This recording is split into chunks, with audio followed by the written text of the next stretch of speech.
노인과 바다. 어니스트 헤밍웨이. 그는 멕시코 만류에서 조각배를 띄우고 혼자 고기잡이를 하는 노인이었다.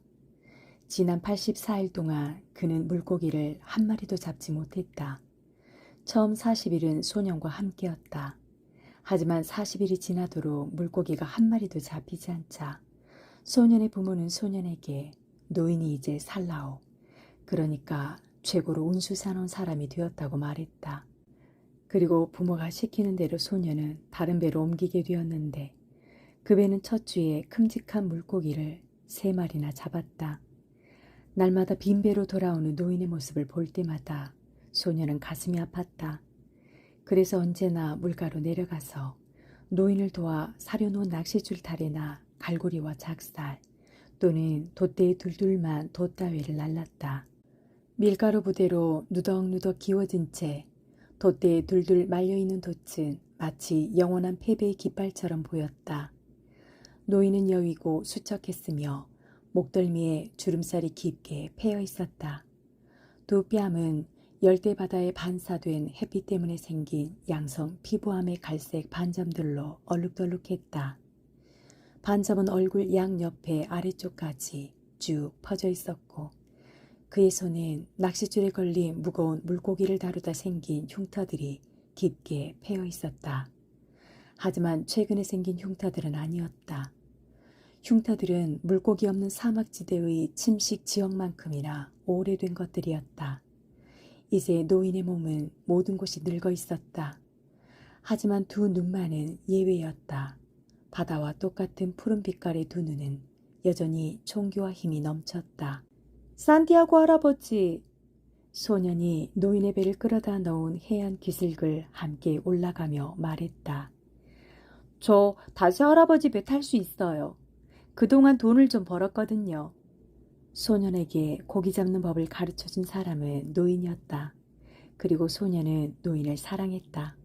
아니다. 노인이 말했다. 지금 내가 타는 배는 운이 좋은 배야. 계속 그 배를 타야 돼. 하지만 전에도 우린 87일 동안 물고기를 못 잡다가 그 뒤로 3주 동안 매일매일 큰 물고기를 잡은 적이 있잖아요. 그랬지. 노인이 말했다. 내가 나를 못 믿어서 떠난 게 아니란 건 잘 안단다. 제가 떠난 건 아빠 때문이에요. 저는 아직 어리고 아빠 말을 들어야 하니까요. 알지. 노인이 말했다. 그건 당연한 거야. 아빠는 믿음이 별로 없어요. 그래. 노인이 말했다. 하지만 우리는 믿음이 있지? 그렇지? 그럼요. 소년이 말했다. 테라스에서 맥주 한 잔 사드릴까요? 그 다음에 할아버지 집으로 장비를 가져가요. 좋지. 노인이 말했다. 같은 어부끼리 말이다. 그들은 테라스로 갔다.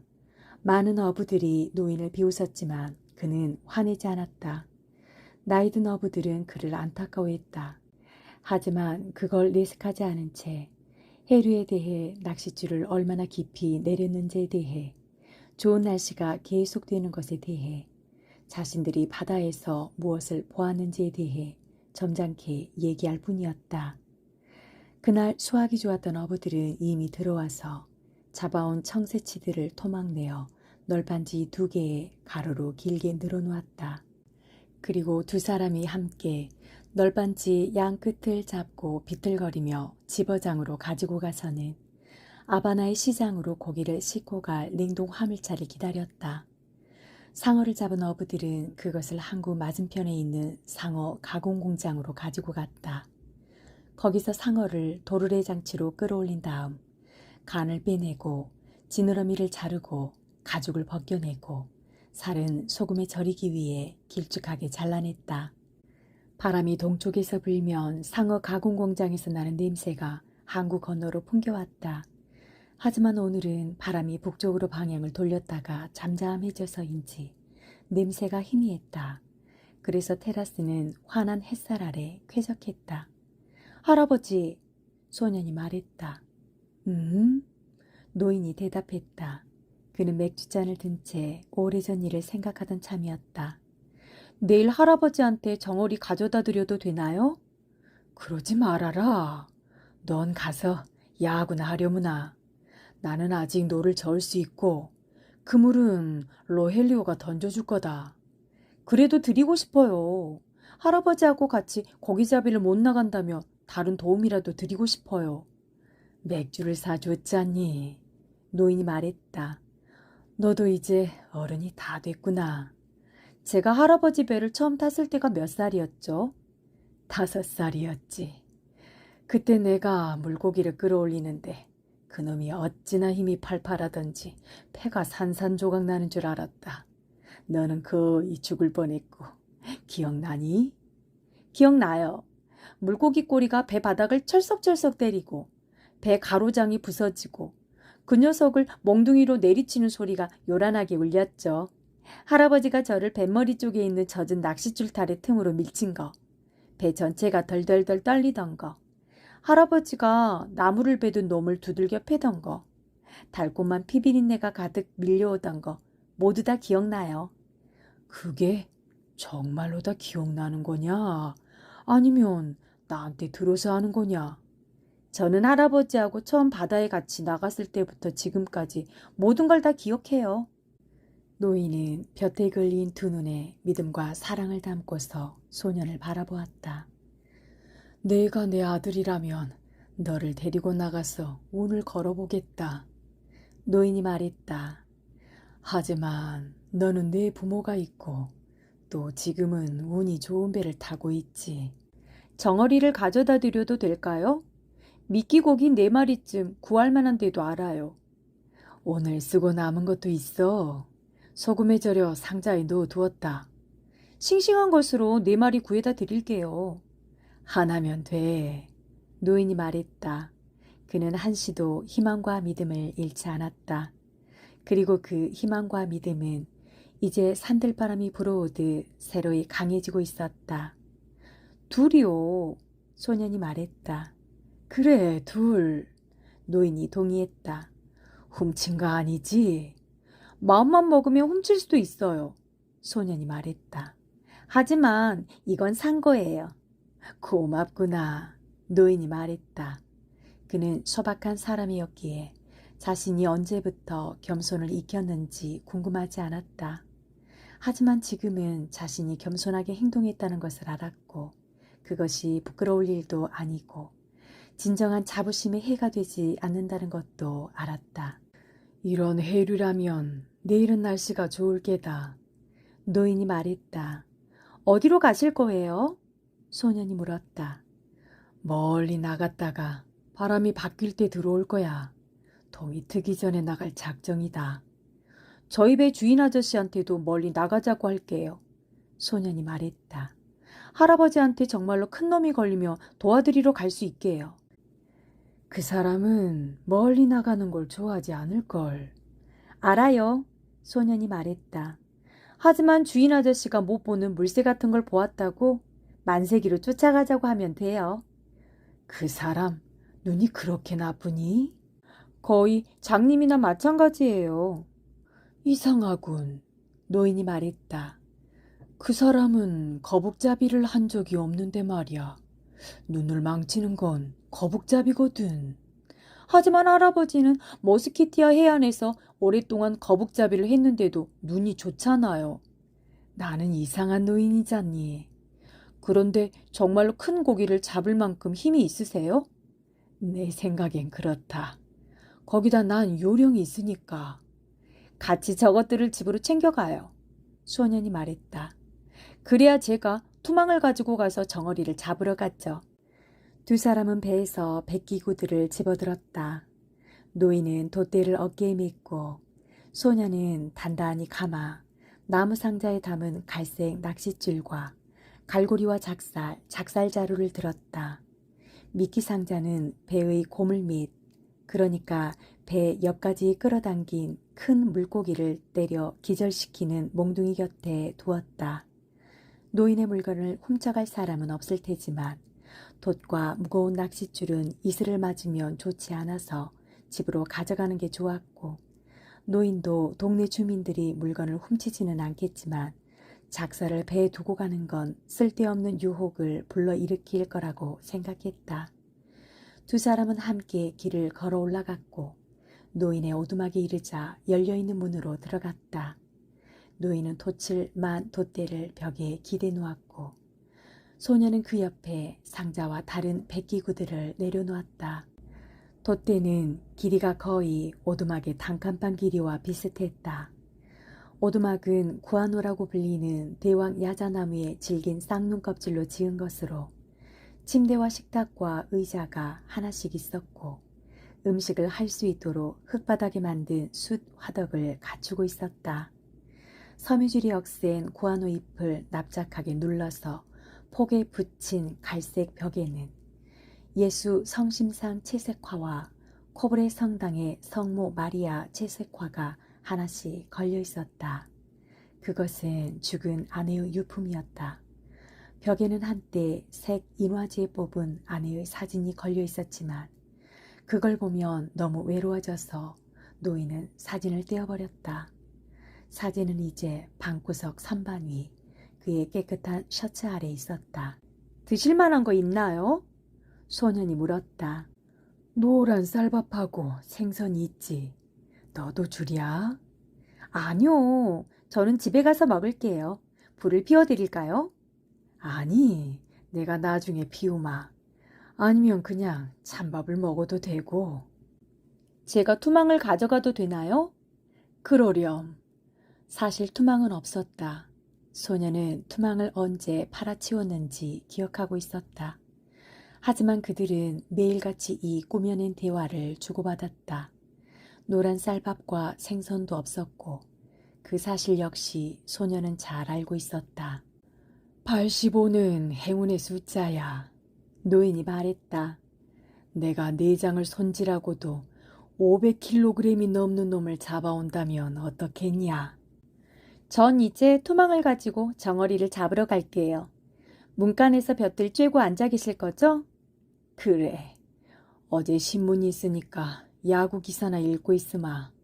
소녀는 어제 신문도 꾸며낸 이야기인지 어떤지는 알 수 없었다. 하지만 노인이 정말로 침대 밑에서 신문을 꺼냈다. 베리코가 보데가에서 주더구나. 그가 설명했다. 정어리를 잡아가지고 올게요. 할아버지 거랑 제 거랑 얼음 위에 얹어서 같이 보관했다가 아침에 나눠 가지면 돼요.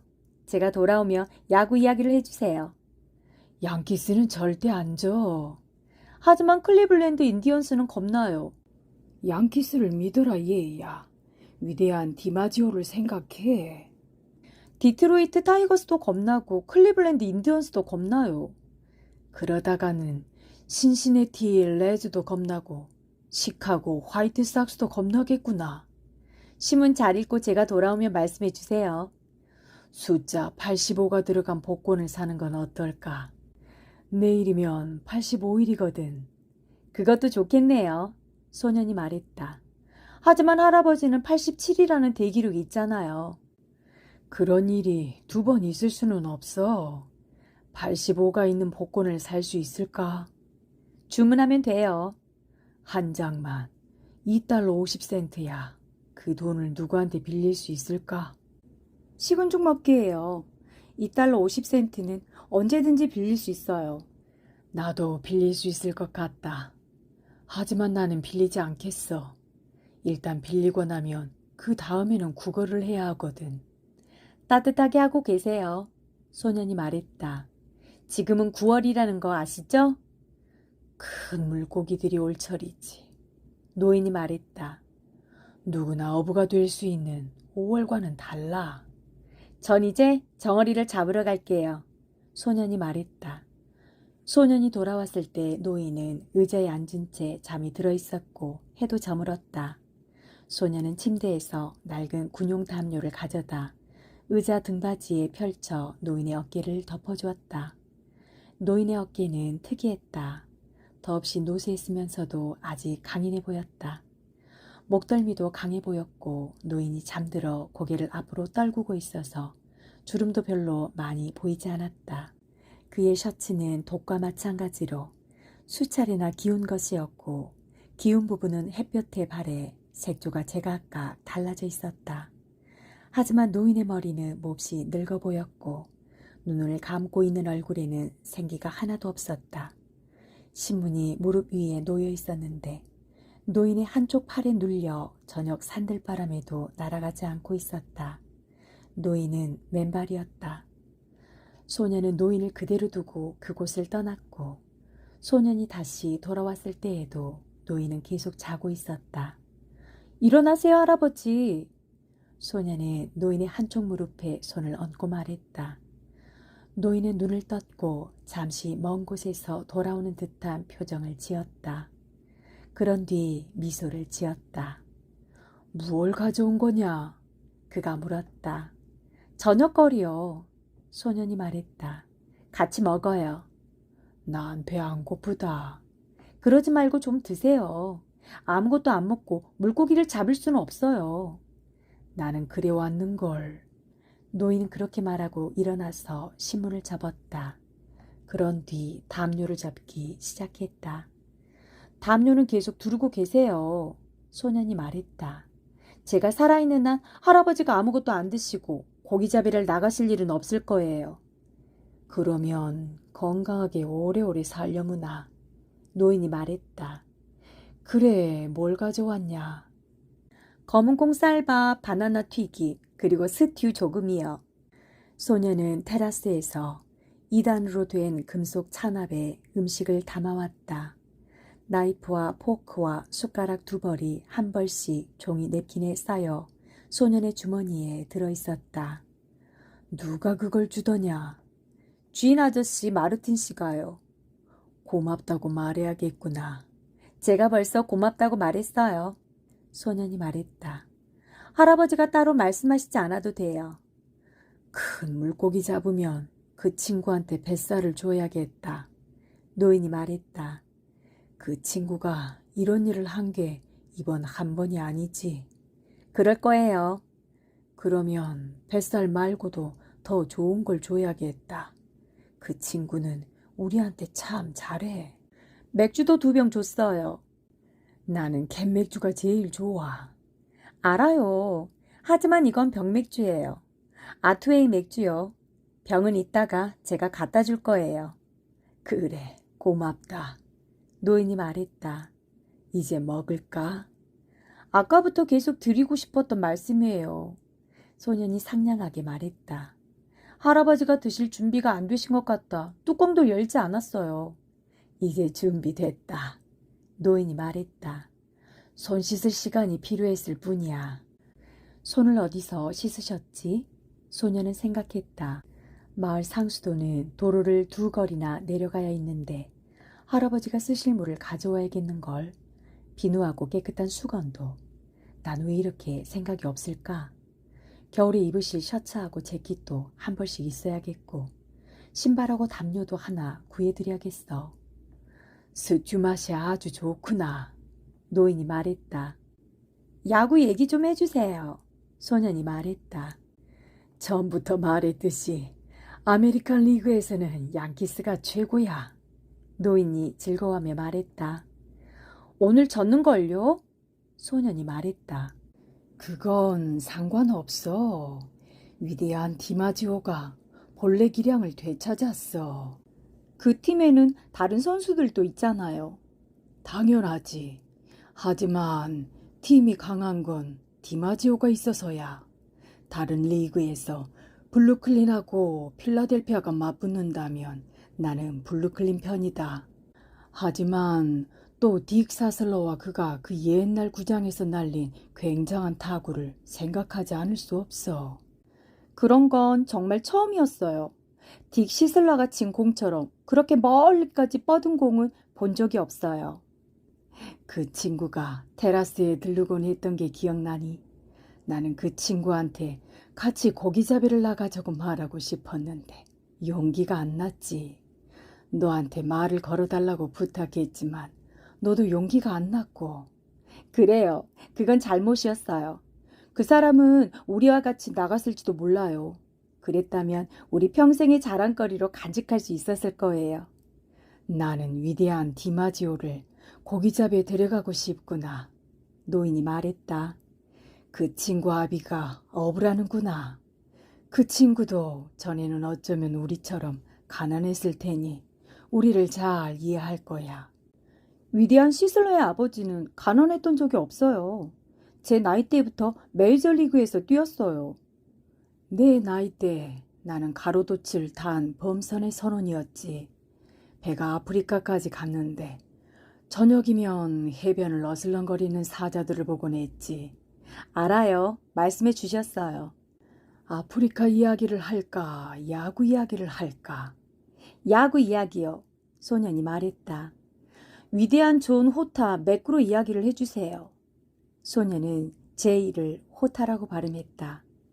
그 사람도 예전에 가끔 테라스에 왔지. 하지만 사납고 입도 거칠고 술 마시면 힘들어지는 사람이었어. 그 사람은 야구 말고 경마에도 몰두했지. 어쨌거나 주머니에 늘 경주마 목록을 가지고 다니면서 전화로 말 이름을 대곤 했어. 그 사람은 훌륭한 감독이었대요. 소년이 말했다.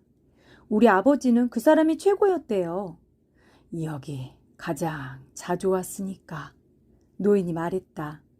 듀로셔가 해마다 여기 왔다면 내 아버지는 듀로셔가 최고의 감독이었다고 할 게다. 최고의 감독이 누구예요? 루케예요? 아님 마이크 곤살레스예요? 두 사람은 우열을 가릴 수 없을 것 같다. 그리고 최고의 어부는 할아버지예요. 아니야. 더 잘하는 사람들이 있어. 천만에요. 소년이 말했다. 솜씨 좋은 어부도 많고 대단한 어부들도 있겠지요. 하지만 할아버지 같은 사람은 없어요. 고맙다. 넌 나를 기쁘게 해주는구나. 앞으로 너무 큰 물고기가 와서 그 생각을 뒤엎어버리는 일이 없기를 바란다.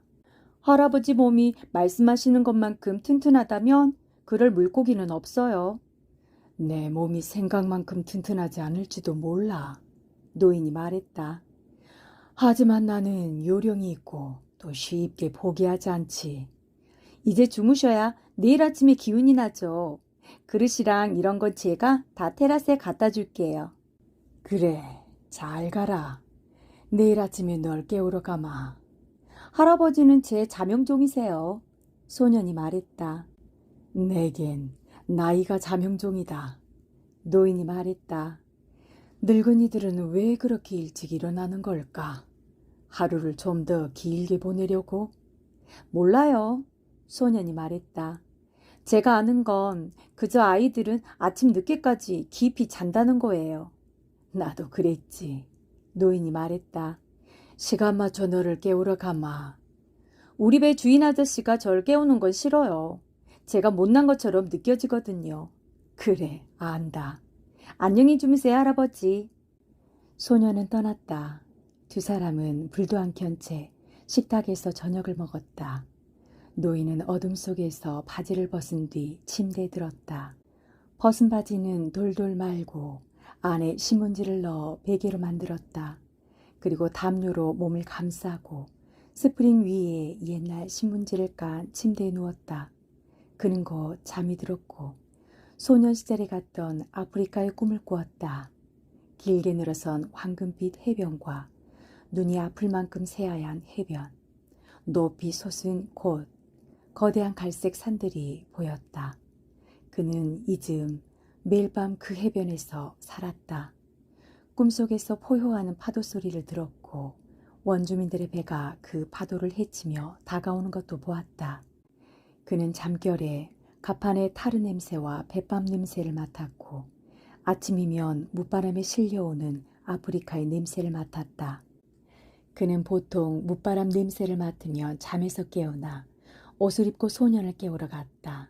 하지만 오늘 밤에는 무바람 냄새가 너무 일찍 맡아졌다.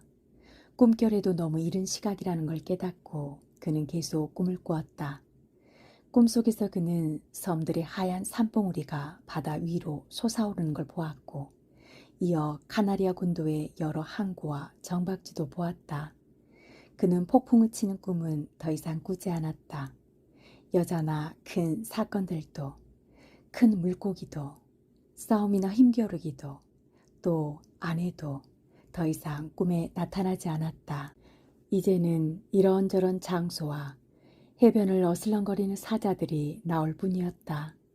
사자들은 황혼 속에서 새끼 고양이처럼 뛰어놀았고 그는 소년을 사랑하는 만큼이나 사자를 사랑했다. 소년을 꿈에서 본 적은 한 번도 없었다. 문득 잠에서 깨어난 노인은 열린 문틈으로 달을 바라본 뒤 돌돌 말려있던 바지를 펴서 입었다. 그러고는 오두막 밖으로 나와 오줌을 누고 소년을 깨우러 길을 걸어 올라갔다. 새벽 추위에 몸이 떨렸다. 하지만 그렇게 떨다 보면 몸이 훈훈해질 것이고 이제 곧 바다에 나가 노를 저을 것이라는 것도 알았다. 소년이 사는 집은 문이 잠겨있지 않았다. 노인은 문을 열고 맨발로 조용히 걸어 들어갔다. 소년은 첫 번째 방에 간이 침대에서 자고 있었다. 기울어가는 달빛이 비쳐들어 노인은 소년의 모습을 또렷이 볼 수 있었다. 그는 소년의 한쪽 발을 살며시 잡은 채 기다렸다. 잠시 후 소년이 눈을 뜨고 고개를 돌려 노인을 바라보았다. 노인이 고개를 끄덕이자 소년은 침대 옆 의자에서 바지를 집어들어 침대에 앉은 채로 입었다. 노인이 문 밖으로 나오자 소년이 따라 나왔다. 소년은 아직 잠이 덜 깼다. 노인은 소년의 어깨에 팔을 두르며 말했다. 미안하구나. 케바. 천만에요. 소년이 말했다. 남자가 해야 할 일인걸요. 두 사람은 노인의 오두막을 향해 걸어 내려갔다. 길에는 맨발의 사내들이 각자 자기 배의 돛대를 메고 어둠 속을 걸어가고 있었다. 노인의 오두막에 도착하자 소년은 바구니에 든 낚싯줄 타래와 작살과 갈고리를 들었고 노인은 돛이 감긴 돛대를 어깨에 맸다. 커피 드실래요? 소년이 물었다. 백기구들을 먼저 배에 가져다 놓고 마시자꾸나. 두 사람은 어부들을 상대로 아침 일찍 문을 여는 식당에서 연유 깡통에 따른 커피를 마셨다. 편안히 주무셨어요? 소년이 물었다. 졸음을 쫓아내는 일이 아직 버거웠지만 이제 정신이 거의 든 모습이었다. 아주 잘 잤다, 마눌린. 노인이 말했다. 오늘은 자신감이 생기는구나. 저도요. 소년이 말했다. 이제 할아버지하고 제가 쓸 정어리하고 할아버지의 새 미끼고기를 가져올게요. 우리 배 주인 아저씨는 고기잡이 도구를 직접 가져와요. 절대 다른 사람이 못 옮기게 해요. 우리는 달라. 노인이 말했다. 나는 네가 5살 때부터 너한테 물건 나르는 일을 시켰지. 그랬죠. 소년이 말했다. 금방 올게요. 커피 한 잔 더 드세요. 여기는 외상이 되니까요. 소년은 맨발로 산호바위를 걸어 미끼를 저장해 둔 얼음 창고로 갔다. 노인은 천천히 커피를 마셨다. 하루 종일 아무것도 못 먹을 테니 커피라도 마셔두어야 했다. 오래전부터 그는 먹는 일이 귀찮아져서 점심을 챙겨가지 않았다. 물 한 병을 뱃머리에 두었고 그날 하루 그에게 필요한 건 그게 다였다. 소년이 정어리와 신문지에 싼 미끼고기 2마리를 가지고 돌아왔다. 두 사람은 자갈 섞인 모래의 감촉을 발밑으로 느끼면서 배가 있는 곳으로 내려갔다. 그러고는 배를 들어 물에 띄웠다. 행운을 빌어요, 할아버지. 너도 행운을 빈다. 노인이 말했다. 그리고 노를 잡아매는 밧줄을 노고리 못에 끼웠다. 그러고는 몸을 앞으로 기울여 노로 물을 힘차게 치면서 어둠 속에서 항구 밖으로 배를 저어 나갔다. 저쪽 해변에서도 다른 배들이 바다로 나가고 있었다. 달이 언덕 너머로 져버린 탓에 배들이 보이지는 않았지만 그들이 노젓는 소리가 노인의 귀에 들려왔다. 이따금 다른 배에서 사람들의 말소리가 들렸다. 하지만 노젓는 소리를 빼면 배들은 되게 조용했다. 배들은 항구 어귀를 빠져나간 뒤 물불이 흩어져 물고기가 잡힐 만한 해역을 향해 나아갔다. 노인은 꽤 멀리 나갈 생각이었기에 육지 냄새를 뒤로 하고 깨끗한 새벽바다 냄새 속으로 노를 저어갔다. 어부들이 큰 우물이라고 부르는 지점을 지날 때 물에 뜬 모자반의 인광을 보았다. 그곳은 수심이 갑자기 700길이나 깊어져서 큰 우물이라 불리는데 해류가 해저의 가파른 절벽에 부딪혀 소용돌이를 이루는 까닭에 온갖 물고기들이 모여들었다. 그곳에는 새우와 미끼고기들이 바글거렸고 때로 깊숙한 구멍 속에는 오징어떼도 모여 있었다. 오징어들은 밤이 되면 수면 가까이 솟아올랐다가 주위를 떠도는 온갖 물고기들의 먹이가 되기도 했다. 노인은 어둠 속에서 아침이 다가오는 것을 느꼈다. 노를 저어가는데 날치들이 몸을 바르르 떨며 물 위로 솟구쳐 오르는 소리와 어둠 속에서 빳빳한 날개로 휙휙 공중을 가르는 소리가 들려왔다. 날치는 바다에서 노인의 가장 큰 친구였고 그는 날치들을 좋아했다. 새들은 불쌍했다. 특히 언제나 하늘을 날며 먹이를 찾지만 십중팔구 실패하는 작고 가냘픈 까만 제비 갈매기들이 불쌍했다. 노인은 생각했다. 도둑갈매기나 덩치가 크고 강한 새들을 빼고는 새들의 인생이 우리보다 더 힘든 것 같구나. 왜 그토록 잔혹해질 수 있는 바다에서 저 제비 갈매기처럼 가냘프고 여린 새들을 만들었을까? 바다는 다정하고 아름다워. 하지만 때로는 아주 잔혹해지기도 하고 그런 일은 또 너무 갑작스레 일어나지.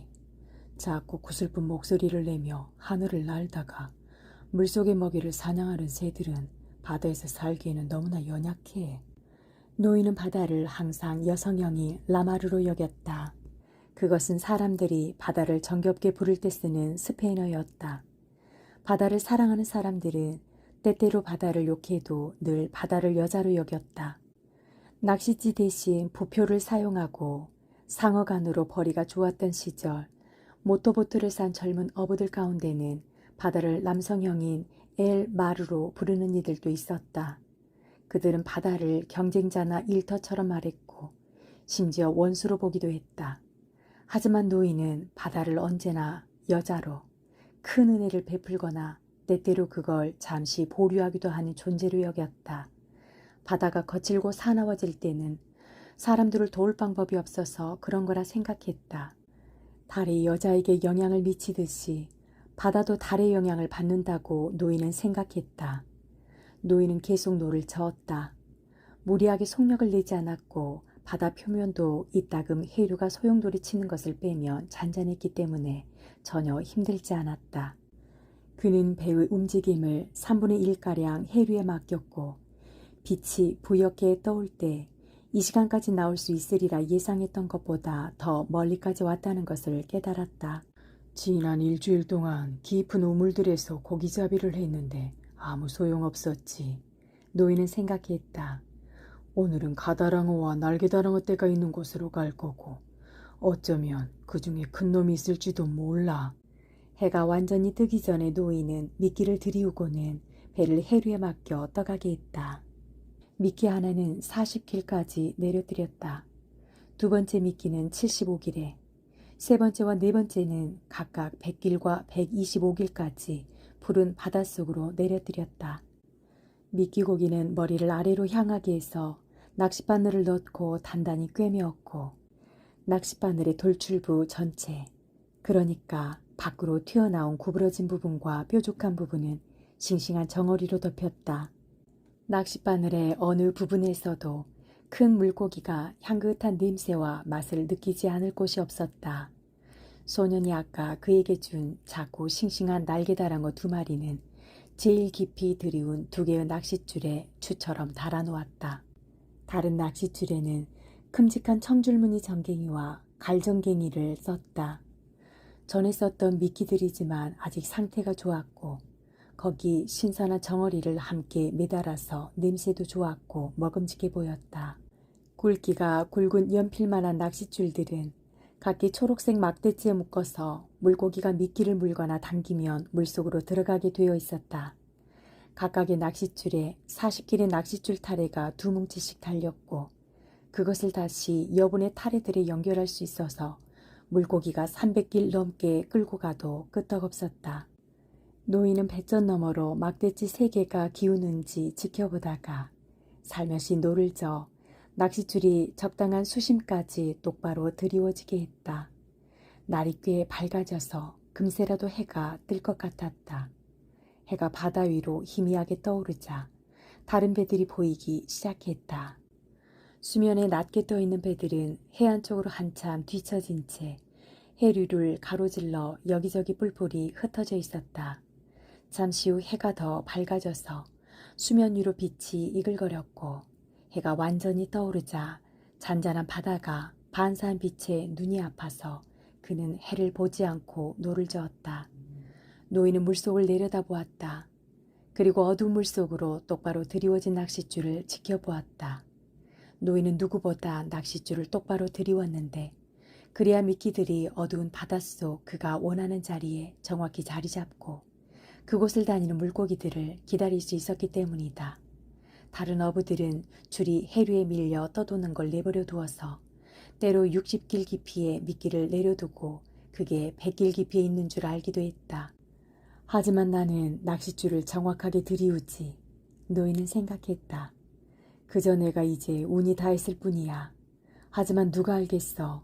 오늘은 다를지도 몰라. 매일매일이 새로운 하루야. 행운이 찾아준다면야 좋은 일이지만 그러건 말건 일은 정확히 해야 돼. 그래야 행운이 왔을 때 잡을 수 있어. 해가 떠오른 지 2시간쯤 되자 동쪽을 보아도 그렇게 눈이 아프지 않았다. 이제 눈에 보이는 배는 세 척뿐이었는데 그것도 멀리 해안 쪽에 아주 낮게 떠 있었다. 아침에는 평생 봐도 눈이 아파. 노인은 생각했다. 하지만 내 눈은 아직 끄떡없어. 저녁 때는 해를 똑바로 봐도 눈앞이 캄캄해지지 않아. 사실 저녁 해가 더 강렬하긴 하지만 아침에는 눈이 아프단 말이야. 바로 그때 구남새 한 마리가 검고 긴 날개를 펴고 앞쪽 하늘에서 맴도는 모습이 보였다. 새는 날개를 뒤로 젖혀 비스듬히 급강하더니 다시 하늘을 맴돌았다. 저놈이 뭔가 봤군. 노인이 소리내어 말했다. 그냥 멀뚱히 구경하는 게 아니야. 노인은 새가 맴도는 곳으로 천천히 쉬지 않고 노를 저어갔다. 서두르지 않으면서 낚싯줄이 계속 똑바로 드리워지도록 했다. 해류를 뒤에서 살짝 밀듯이 나아갔으므로 새를 이용하지 않고 낚시할 때보다 더 빠르게 나아갔지만 여전히 낚시질은 정확히 했다. 새는 하늘 높이 올라가더니 날개짓을 멈춘 채 다시 빙빙 돌았다. 그러더니 돌연 아래로 곤두박질을 쳤고 노인은 날치가 물 위로 뛰어올라 필사적으로 수면 위를 날아가는 모습을 보았다. 만세기야! 노인이 크게 외쳤다. 큰 만세기 때야! 노인은 노를 거두어 들이고 뱃머리 밑창에서 가는 낚싯줄을 꺼냈다. 철사로 된 목줄에 중간 크기 낚싯바늘이 달려 있었는데 노인은 거기에 정어리 한 마리를 미끼로 달았다.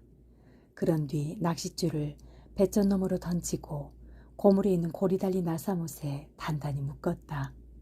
다음에는 또 다른 낚싯줄에 미끼를 달고 뱃머리에 그늘진 곳에 두었다. 노인이 다시 노를 저으면서 보니 날개가 긴 검은 새는 이제 수면 위를 낮게 날고 있었다. 노인이 지켜보는 동안 새는 날개를 비스듬히 기울이더니 수면으로 내려왔다. 그러고는 날개를 거칠게 퍼덕이며 날치를 뒤쫓았지만 헛수고였다. 달아나는 날치들을 뒤쫓는 만세기들 때문에 수면이 살짝 부풀어 있었다.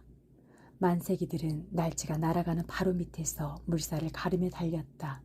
날치들이 물속으로 떨어지면 바로 잡으려고 속도를 내는 것이었다.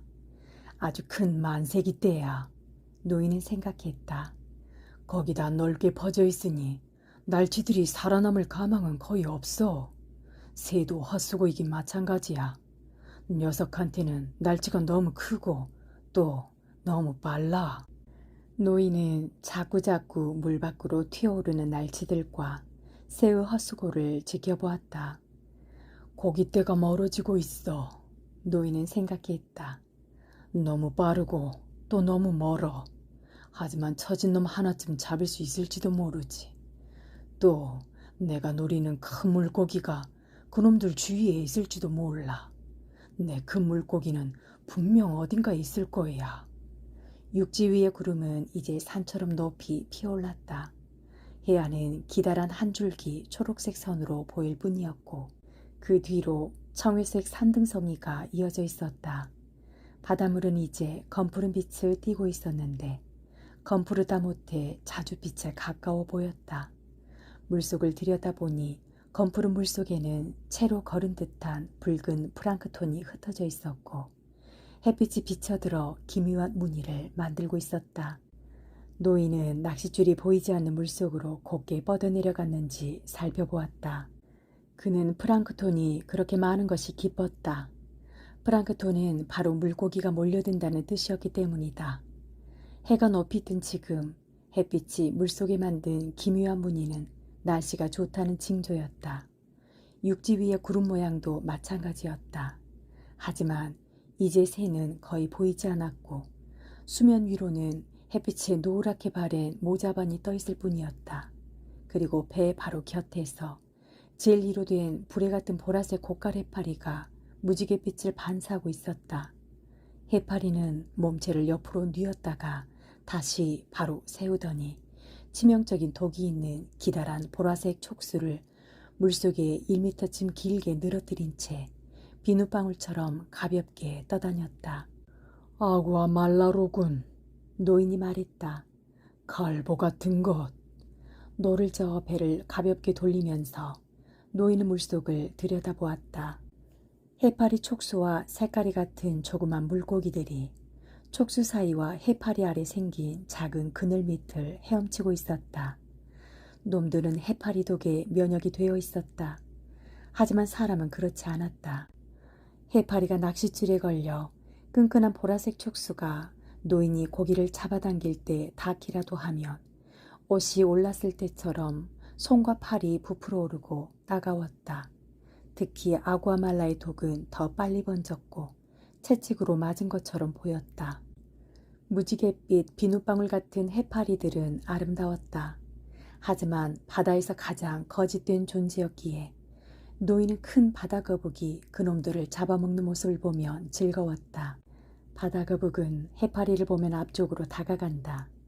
그런 다음 눈을 감고 등껍질 속에 쏙 들어가서 촉수까지 먹어치웠다. 노인은 바다거북이 해파리를 먹는 모습도 좋았고 폭풍우가 지난 후 해변에 휩쓸려온 해파리를 밟고 걷는 것도 딱딱한 발 뒤꿈치로 밟았을 때 해파리가 팍팍 터지는 소리도 좋았다. 그는 움직임이 우아하고 빠르며 값도 비싼 푸른바다 거북과 대모거북을 좋아했다. 하지만 덩치 크고 멍청한 붉은 바다거북에게는 애정과 경멸을 동시에 느꼈다. 등껍질이 노랗고 이상한 자세로 짝짓기를 하는 그 녀석들은 눈을 감은 채 즐겁게 고깔 해파리를 먹어치웠다. 노인은 여러 해 동안 거북잡이 배를 탔지만 바다거북에 대한 환상은 없었다. 거북은 하나같이 불쌍했다. 몸통 길이가 조각배만 하고 무게가 1톤이나 나가는 거대한 장수거북도 마찬가지였다.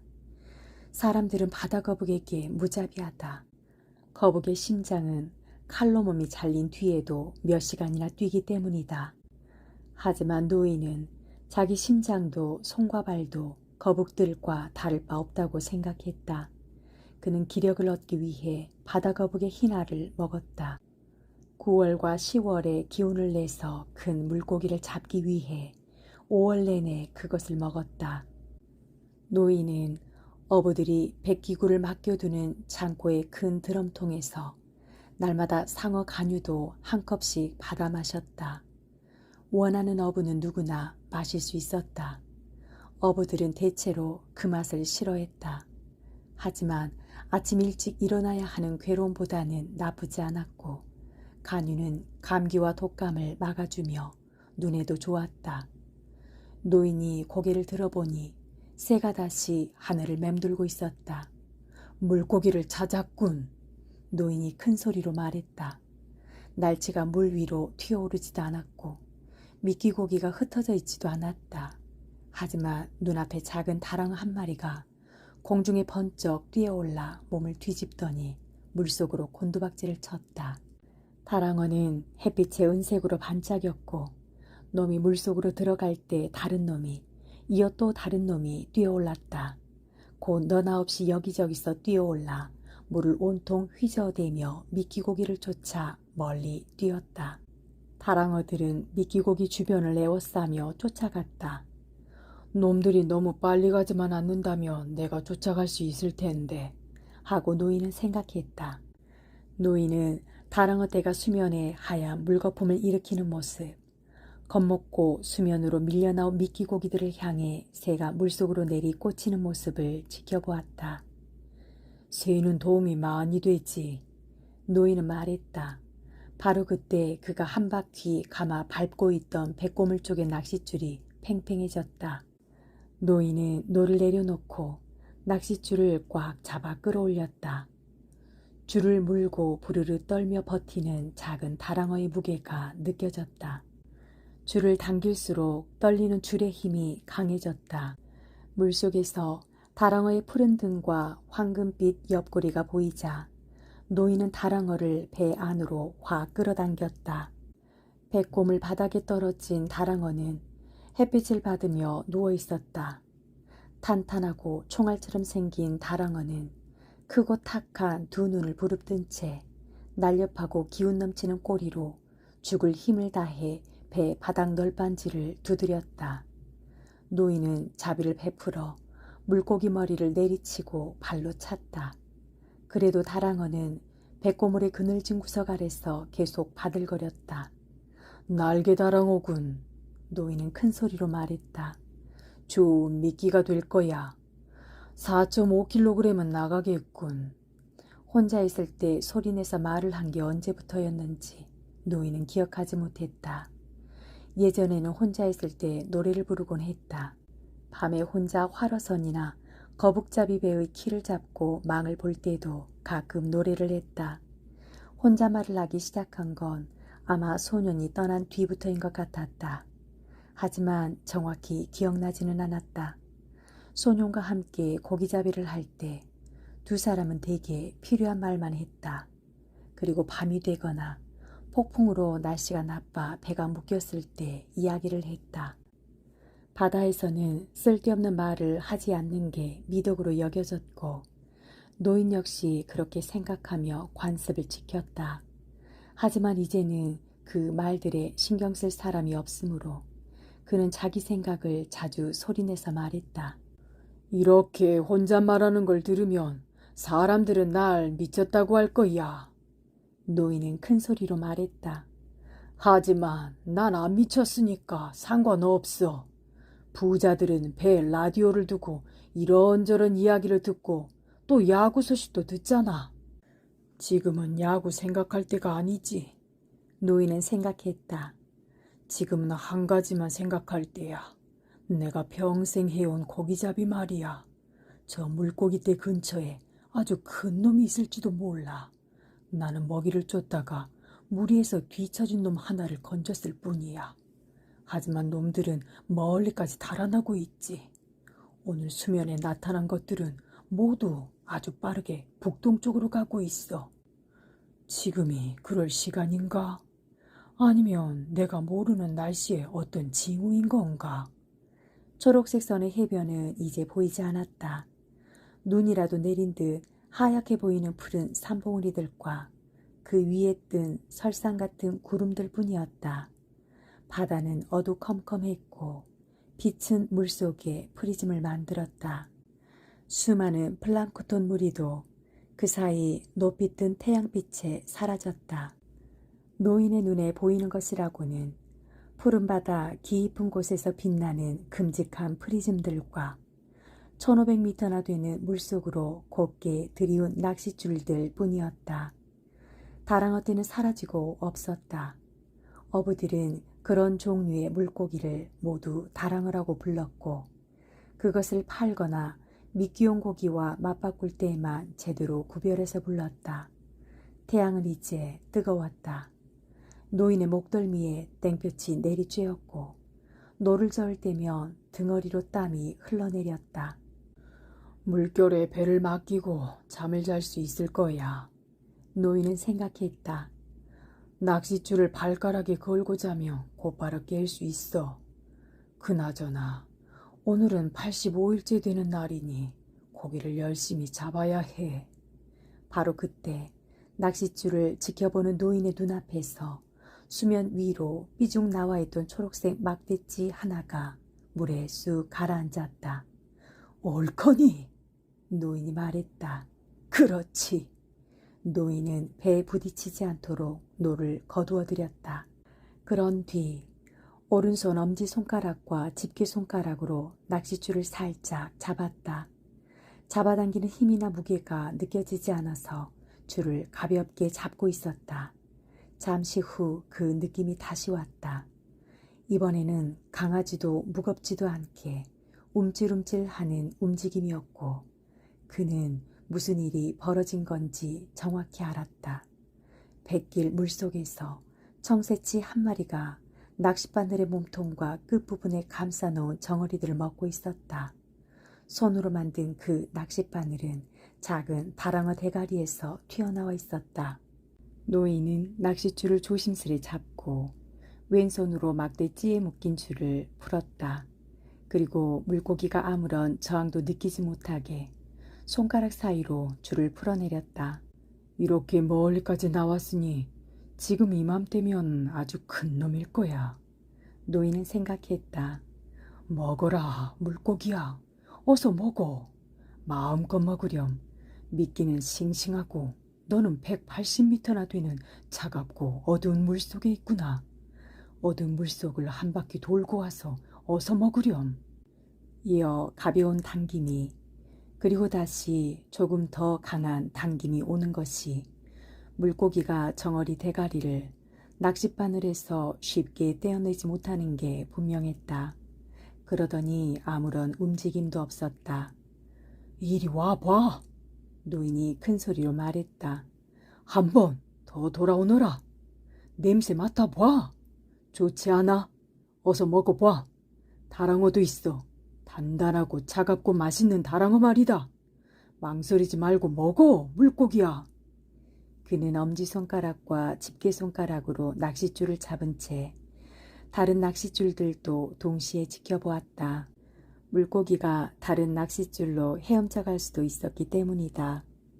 그러더니 다시 아까처럼 조심스러운 입질이 느껴졌다. 먹을 거야. 노인이 소리내어 말했다. 하느님, 녀석이 미끼를 물게 해주소서. 하지만 물고기는 미끼를 물지 않았다. 녀석은 갔고 낚싯줄에서는 아무런 느낌도 전해지지 않았다. 갔을 리가 없는데. 노인이 말했다. 절대 갔을 리가 없어. 주변을 한 바퀴 도는 거야. 아마 전에 낚싯바늘에 걸린 적이 있어서 무언가 기억하는 모양이야. 그러더니 낚싯줄 끝에 가벼운 느낌이 왔고 그는 이내 얼굴이 밝아졌다. 그래, 한 바퀴 돌았을 뿐이야. 노인은 말했다. 이제 먹을 거야. 노인은 가볍게 당기는 힘을 느끼며 기쁨에 들떴는데 곧이어 뭔가 단단하고 믿을 수 없을 만큼 무거운 느낌이 왔다. 그건 바로 물고기의 무게였다. 노인은 예비탈의 2개 중 하나를 풀어서 낚싯줄을 계속 아래로 내렸다. 줄이 노인의 손가락 사이를 미끄러져 내려갈 때 엄지손가락과 집게손가락에 힘을 아주 가볍게 주었을 뿐인데도 엄청난 무게가 느껴졌다. 엄청난 놈인걸. 노인이 말했다. 미끼를 주둥이 옆에 문 채 달아나고 있어.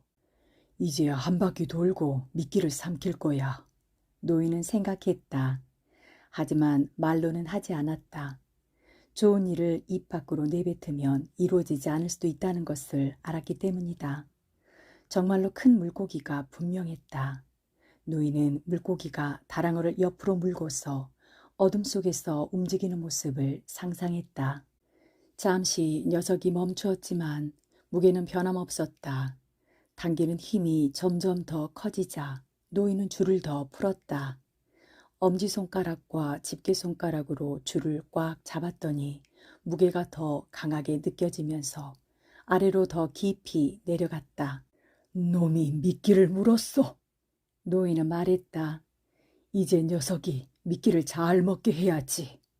그는 낚싯줄을 손가락 사이로 내려보내는 한편 왼손을 뻗어 여분의 탈의 2개의 줄 끝을 다른 여분의 탈의 2개의 줄 끝에 단단히 묶었다. 이제 준비는 끝났다. 노인은 지금 쓰는 낚싯줄 타래 말고도 40길짜리 타래가 3개나 더 있었다. 더 먹으렴. 노인은 말했다. 실컷 먹어. 먹으렴. 낚싯바늘이 내 심장에 들어가 박혀 내 목숨을 빼앗을 수 있도록. 노인은 생각했다. 물 위로 두리둥실 떠올라서 나의 큰 작사를 받아다오. 그래, 준비됐니? 배불리 먹었어? 됐어.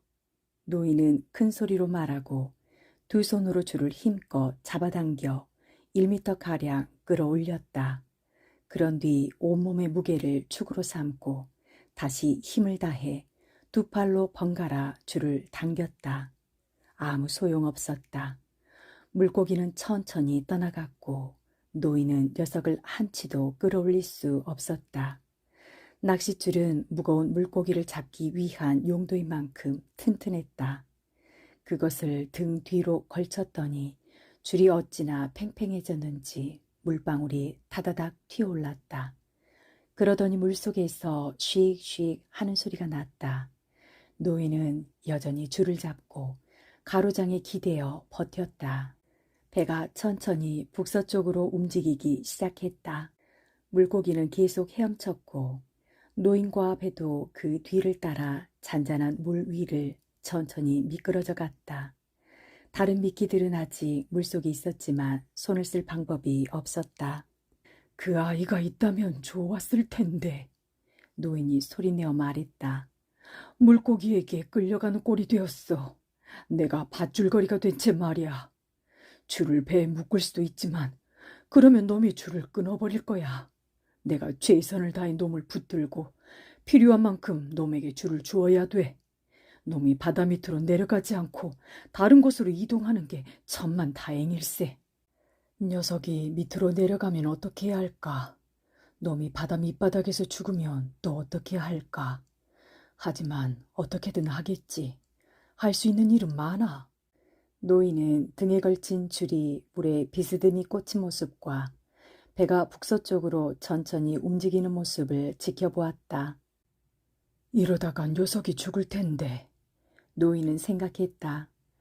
이런 짓을 하염없이 할 수는 없어. 하지만 그렇게 4시간이 지난 뒤에도 물고기는 계속 배를 끌고 먼 바다 쪽으로 헤엄쳐갔고 노인은 계속 낚싯줄을 등에 건 채 굳건하게 버텼다. 놈이 걸린 게 정오 무렵이었지. 노인은 말했다. 그런데 어떻게 생긴 놈인지 아직 구경도 못했네. 물고기가 걸리기 전에 그는 밀짚 모자를 푹 눌렀었는데 이제 그것이 이마에 배기고 있었다. 노인은 목도 말랐다. 그래서 줄을 흔들지 않도록 조심하면서 무릎 걸음으로 뱃머리 쪽으로 가서 한 손으로 물병을 잡았다. 그리고 뚜껑을 열어 물을 마셨다. 그런 뒤에는 뱃머리에 기대어 쉬었다. 바닥에 눕혀놓은 돛대를 엉덩이에 깔고 앉은 채 그는 아무 생각도 하지 않고 그저 견디려고 했다. 그러다가 어느 순간 뒤를 돌아보니 이제 육지가 시야에서 사라져 있었다. 이러든 저러든 상관없어. 노인은 생각했다.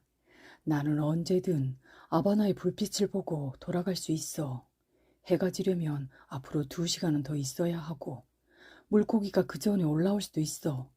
만약 안 그러면 달이 뜰 때 올라올 수도 있지. 안 그러면 해가 뜰 때 올라올 수도 있고. 나는 손에 쥐도 안 났고 몸도 쌩쌩해. 입에 낚싯바늘이 걸린 건 녀석이야. 하지만 이렇게 배를 끌고 가다니 대단한 놈이야.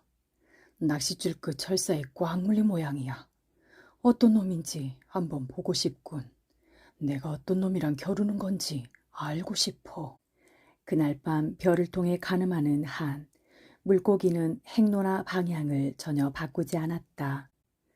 해가 지자 추워졌고 노인의 등과 팔과 노쇠한 다리에 맺혔던 땀이 차갑게 말랐다. 낮 동안 그는 미끼 상자에 씌웠던 부대자루를 펴서 햇빛에 말렸다. 해가 지자 그것을 목에 묶어 등 뒤로 내려서는 어깨에 걸친 낚싯줄 밑으로 살살 밀어 넣었다. 부대가 완충 역할을 해주어 줄의 힘이 덜 느껴졌다. 요령껏 몸을 기울여 상자에 기대자 거의 편안하다고까지 할 만했다. 그 자세는 사실 겨우 견딜 만한 정도였지만 노인은 거의 편안하다고 생각했다. 내가 녀석에게 할 수 있는 일이 없고 녀석도 나에게 할 수 있는 일이 없어. 노인은 생각했다.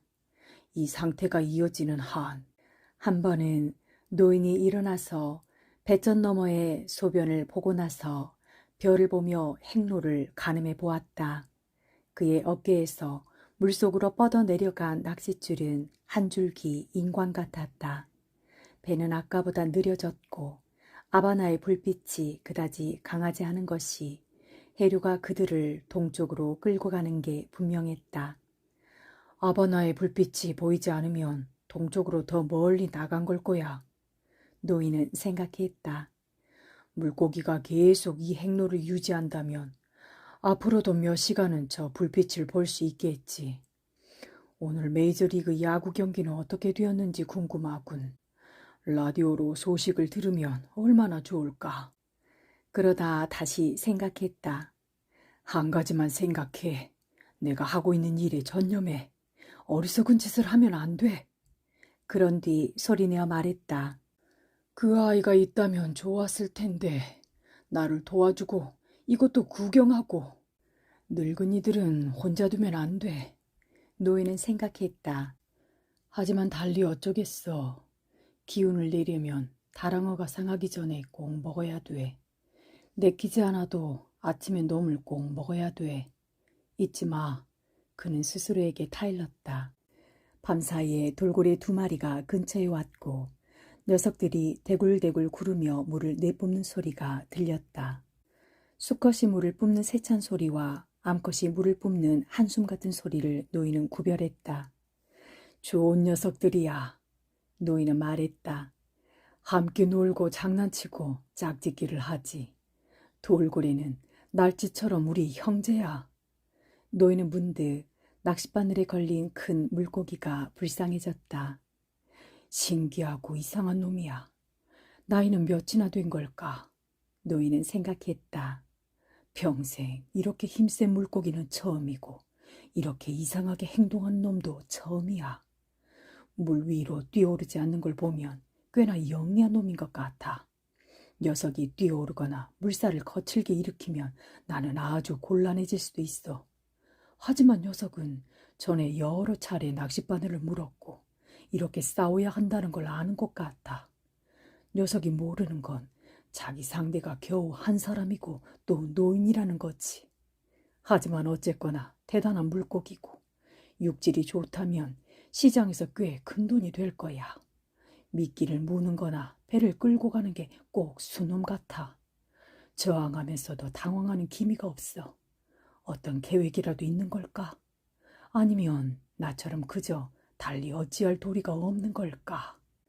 노인은 예전에 청새치 한 쌍 중 한 놈을 낚은 적이 있었다. 청새치 수놈은 언제나 암놈에게 먹이를 양보한다. 그래서 낚싯바늘에 걸린 암놈이 놀라서 격렬하게 저항하다 금세 기진맥진해졌다. 그러는 동안 수놈이 내내 옆을 지키며 낚싯줄을 넘나들고 암놈 주변의 수면을 맴돌았다. 수놈이 어찌나 바짝 붙어있던지 노인은 나처럼 날카롭고 크기도 모양도 얼추 낫과 비슷한 녀석의 꼬리에 낚싯줄이 잘릴까 봐 조마조마할 정도였다. 노인이 갈고리 작살로 암놈을 끌어올려 칼처럼 뾰족하고 가장자리가 사포 같은 주둥이를 붙잡고 몽둥이로 정수리를 두드려서 그 몸체를 거울 뒷면 같은 색깔로 만든 뒤 소년과 함께 배 위로 끌어올릴 때까지 수놈은 그 곁을 떠나지 않았다. 그리고 노인이 낚싯줄을 거두고 큰 작사를 준비할 때 수놈은 공중으로 펄쩍 뛰어올라 배에 누운 암놈을 보고는 물속으로 사라졌다. 연보라색 날개 같은 가슴 지느러미를 활짝 펼친 채 연보라색 넓은 줄무늬를 드러내며 물속으로 들어갔다. 너무 아름다웠지. 노인은 기억했다. 그리고 끝까지 암놈의 곁을 지켰어.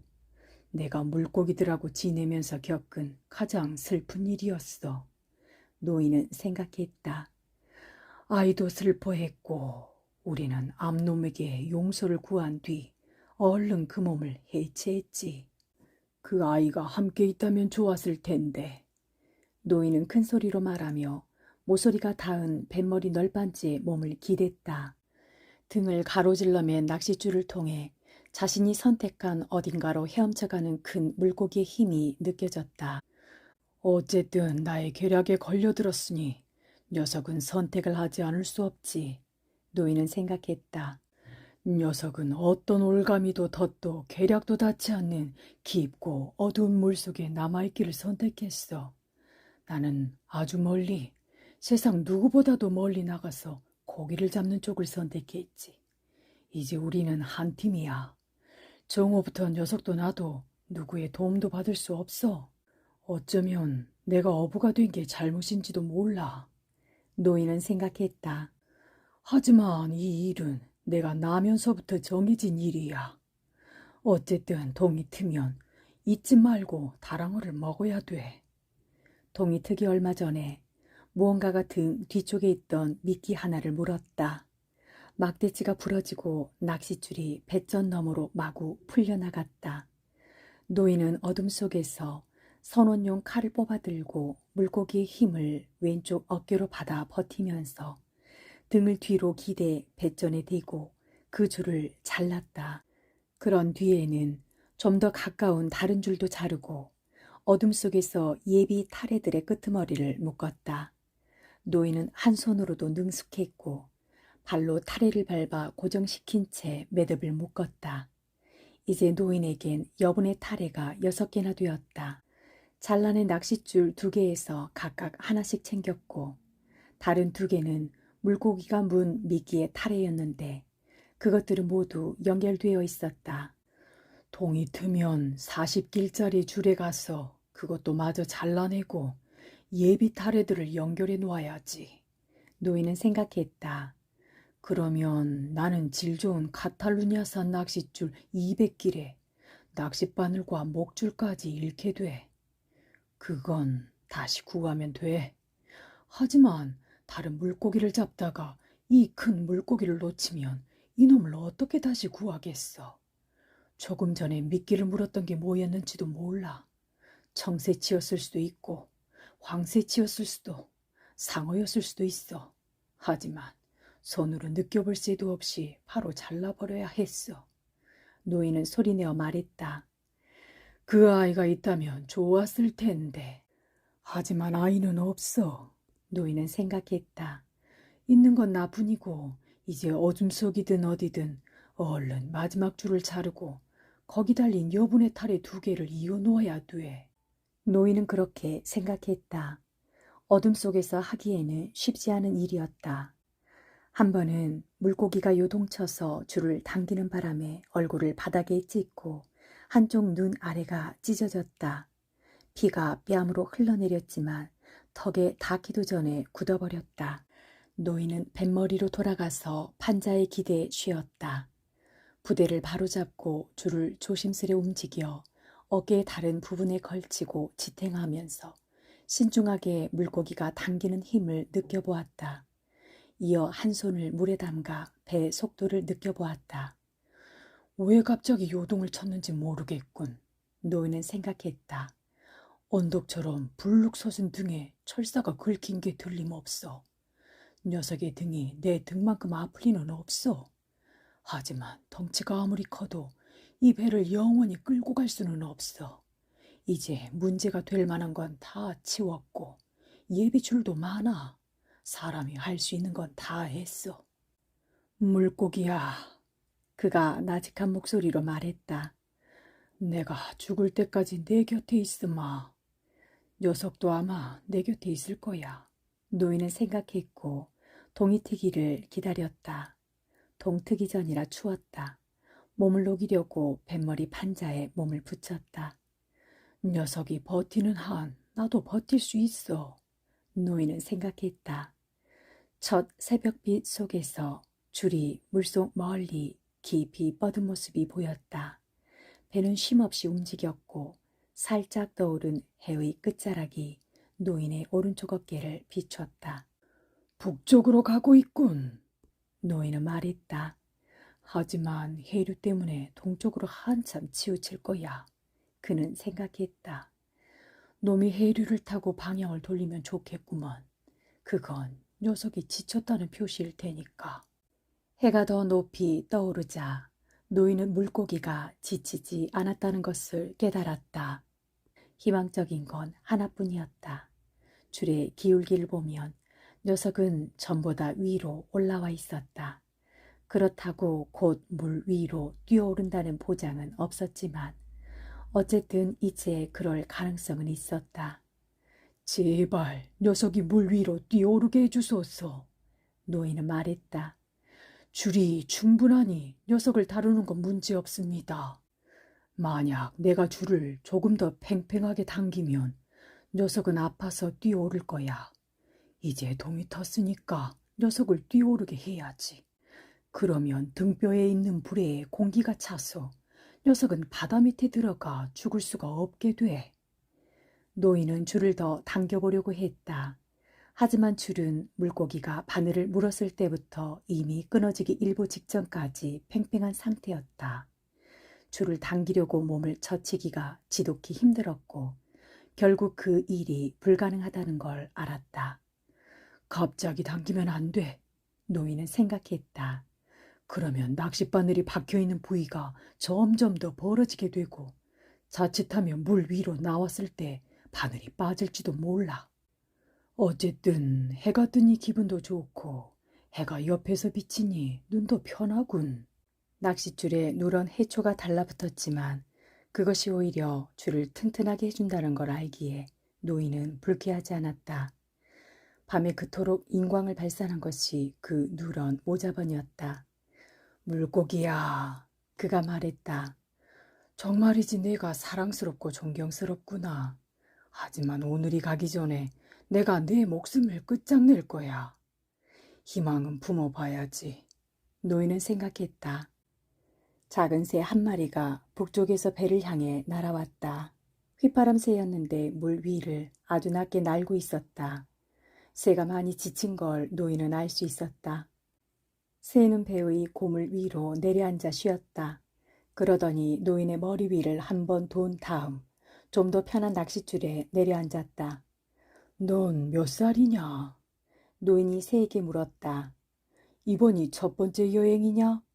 노인이 말하는 동안 새는 그의 얼굴을 똑바로 바라보았다. 너무 지쳐서인지 낚싯줄을 살펴보지도 않았고 그저 가냘픈 두 다리로 줄을 꽉 움켜잡은 채 흔들거렸다. 줄은 튼튼해. 노인이 새에게 말했다. 지나칠 만큼 튼튼하지. 지난밤에 바람도 없었는데 뭐가 그렇게 피곤한 거냐? 새들이 도대체 어떻게 되려고 그러는 거냐? 매들이 이런 새를 잡으러 바다에 나오겠지. 그는 생각했지만 새에게 말하지는 않았다. 새는 어쨌든 알아듣지도 못할 테고 곧 매에 대해서도 배우게 될 테니까. 편히 쉬거라 새야. 그가 말했다. 그리고 가서 사람이나 새나 물고기처럼 몸을 해봐. 밤사이 뻣뻣해진 등이 이제 정말로 많이 아팠기 때문에 이렇게라도 말을 하니 위로가 되었다. 원한다면 내 집에 머물러도 좋다. 그가 말했다. 산들바람이 이렇게 일기 시작하는데 돛을 올려서 너를 육지로 데려다 줄 수 없는 게 안타깝구나. 하지만 난 상대해야 할 친구가 있단다. 바로 그때 물고기가 갑자기 요동을 치는 바람에 노인은 뱃머리 쪽으로 고꾸라졌다. 노인이 몸을 버틴 채 줄을 약간 풀어주지 않았다면 그는 바다로 떨어졌을 것이다.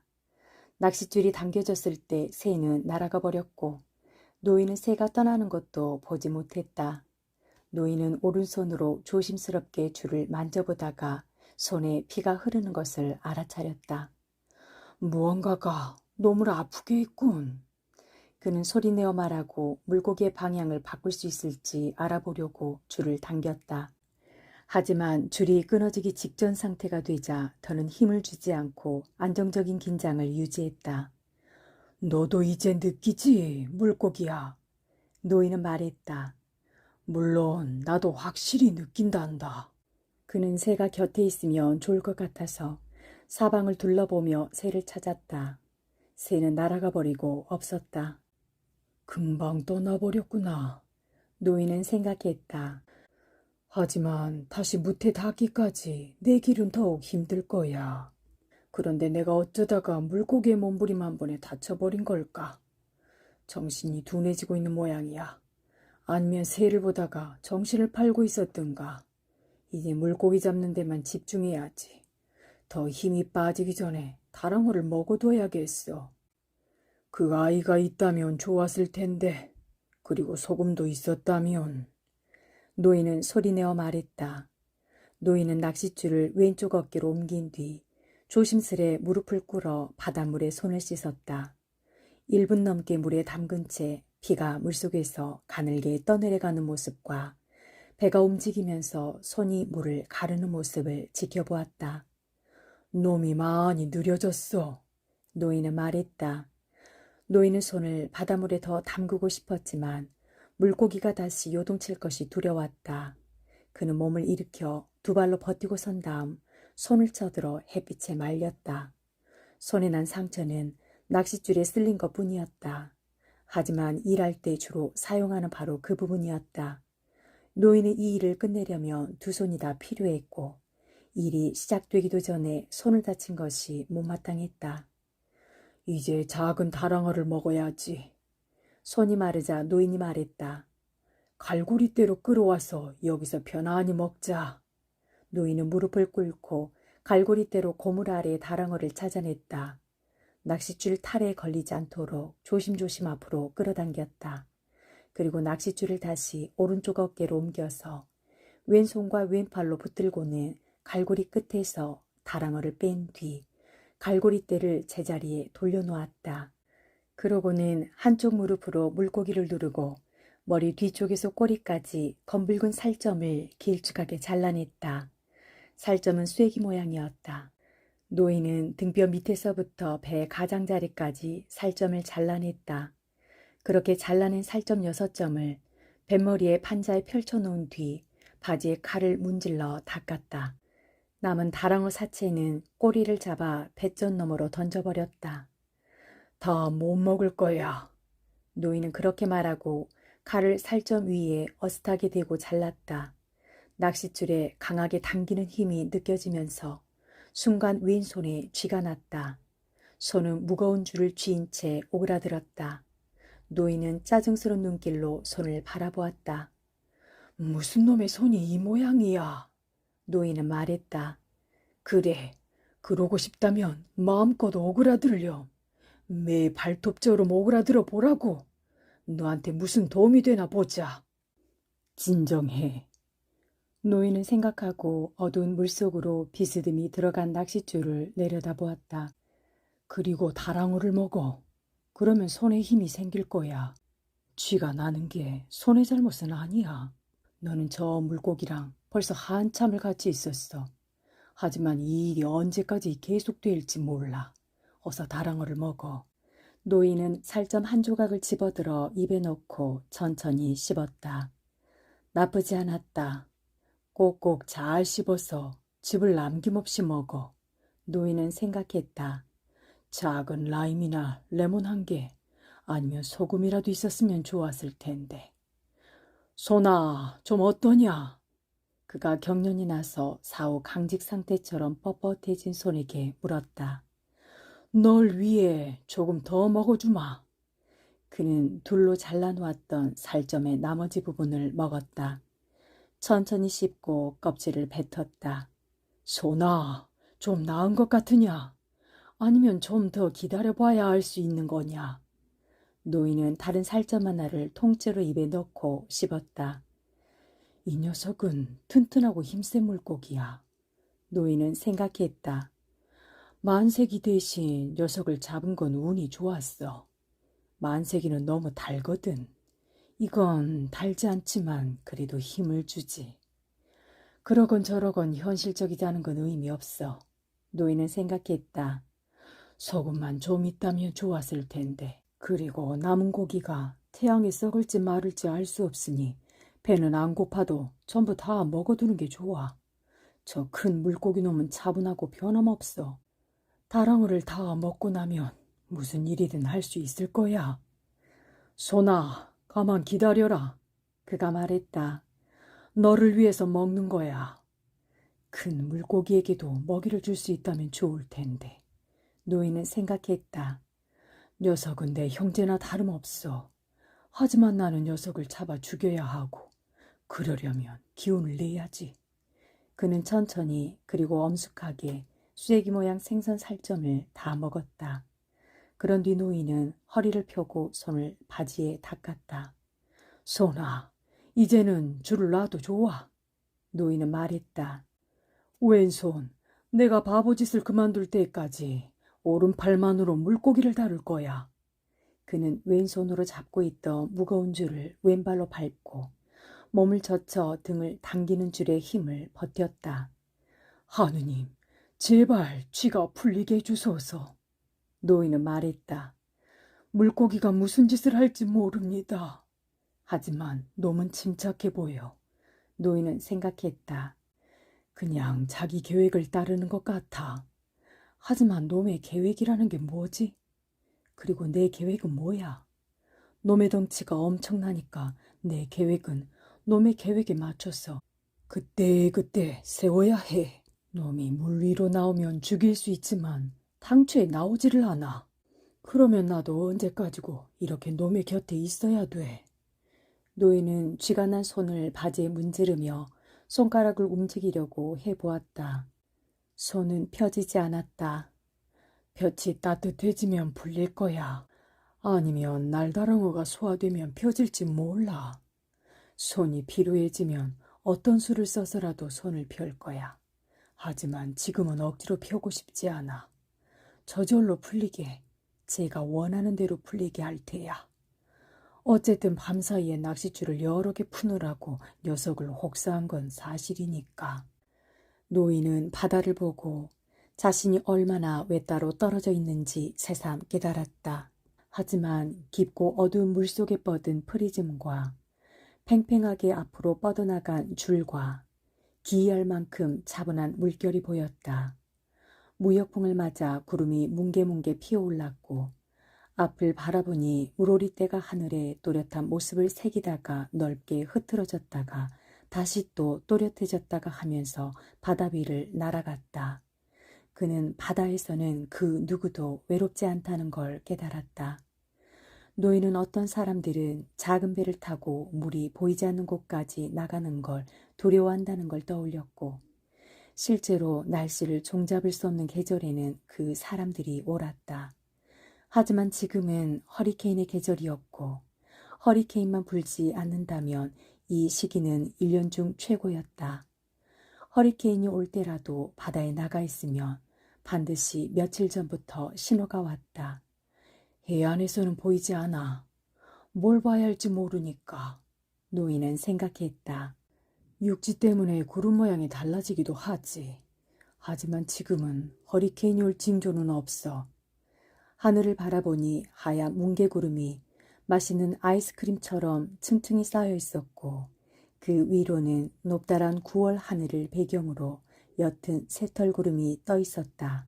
가벼운 브리사로군. 노인은 말했다.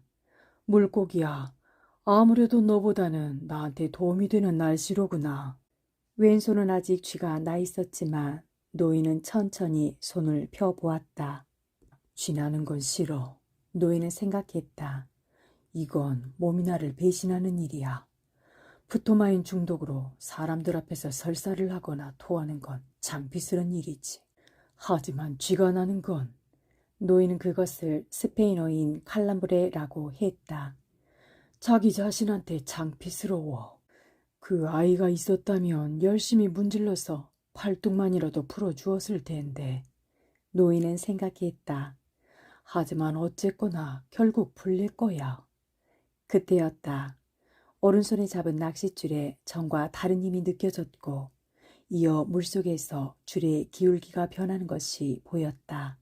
순간 노인은 몸을 젖혀 버티는 한편 왼손을 허벅지에 세차게 때리면서 줄이 천천히 떠오르는 것을 지켜보았다.